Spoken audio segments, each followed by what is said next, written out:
So prep for Walmart is a lot like prep for Amazon. So those of you that have sold on Amazon or still do sell on Amazon, this will be a no-brainer for you. When you're shopping for products and they have stickers on them, you have to get those off before you send them into Walmart. Make sure not to send any other products that have other retailer stickers on them into Walmart, or when you send a product to a customer via seller fulfilled.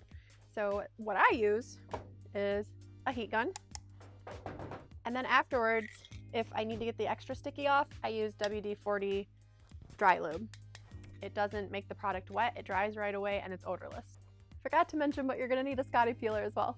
So all you're gonna do is use the heat gun, especially with ollies. If you just leave it on there until it turns black, it usually comes off pretty well.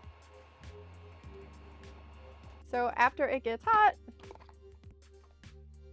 I just use the Scotty peeler to peel the sticker off. Easy peasy. There's a little bit of residue left.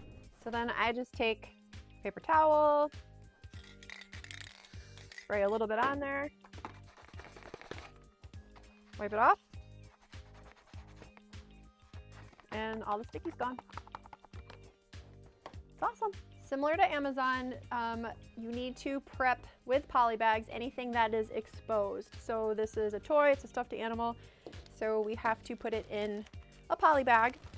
But then we have to print the GTIN. So even if this item was added to your shipment using the UPC, which we've learned you don't have to create labels for, you are gonna have to print one if you bag it. So bag the item. These are UPC blockers, you don't necessarily need them, but I have them for Amazon.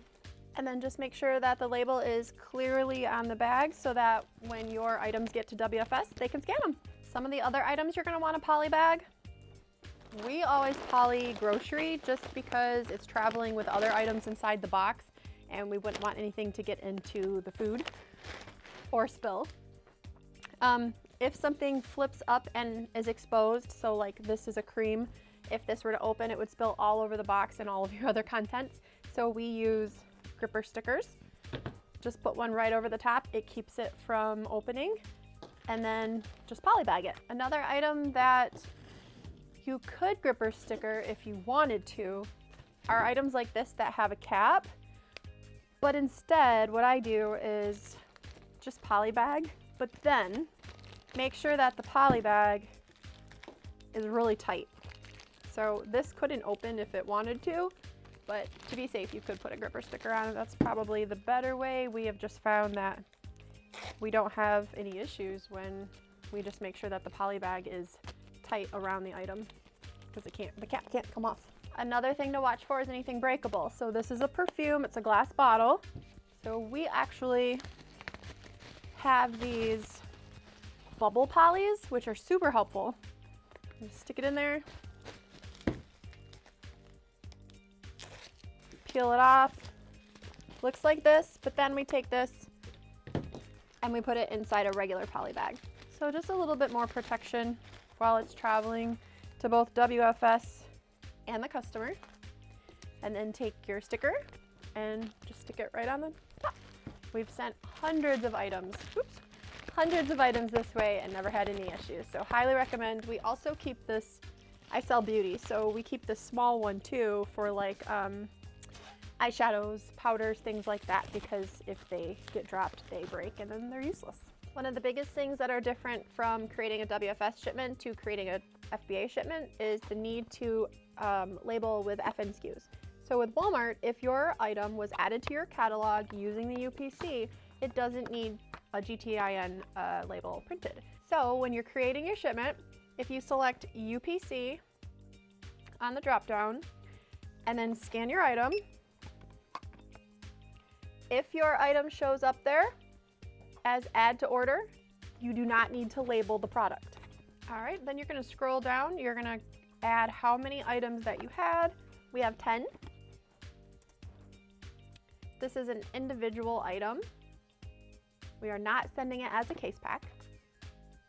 And then here is, if you needed to print stickers for your items, this is one of the opportunities where you could do that.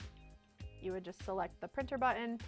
We do 1 inch by 2 inch and then hit print, but we don't need them for this product. So that is it for that one. And then we will go back to add more products to our shipment. Okay, let's talk box assortments here for just a second. So this is where we keep our seller fulfilled boxes, or sometimes we use them in shipments, just on a shelf, just like that. This is one of the sizes of the free UPS box, which is super helpful, especially seller fulfilled, because everything fits in there, I feel like. Some of the other sizes we have, 10 by 10 by 4. This one right here, 8 by 6 by 6. Yeah, so we just try to keep it all organized, and then we can tell when we need to order more. And then over here is where we have our poly bags. I have these trays, which are from my old, it's like a container that holds these trays. I got rid of the shelving part of it, and then I just put them on this cart. But all of our poly bags are labeled by size, and it's really helpful because when you're prepping, you can just take the tray right over to the table and you don't have to go back and forth. Paper tape for the machine, labels for the Rolo. Yeah, simple but very efficient.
Okay, so now that our box is all done up, this was a split shipment, so our first box going to Texas. Okay, so first thing it's going to ask you is for the length.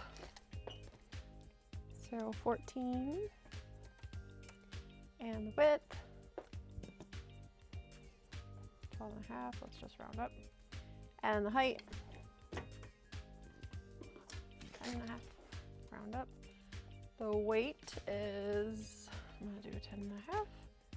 We have one box that meets these measurements, so master cases is 1, and it'll ask you if it's a single SKU or a mixed. We have lots of different items in here, so this one is mixed, and then you calculate the price. And this box is, it has 59 units in it. I'm in Michigan, it's going to Texas, and it only costs $5.06 to ship, so that's awesome. Click next.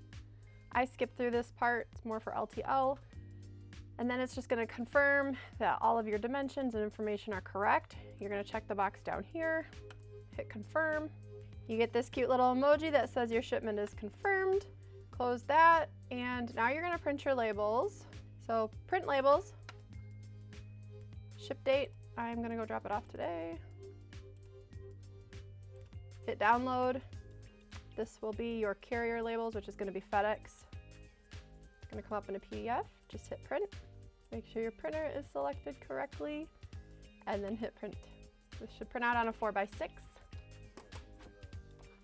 And then you can go back, and then we're going to print out our WFS receiving labels, which 4x6, download, print. Takes a minute. We have a wireless Rollo, so it takes just a second. So now you have your FedEx label and your WFS receiving label. So just make sure they're both on there, and you're good to go.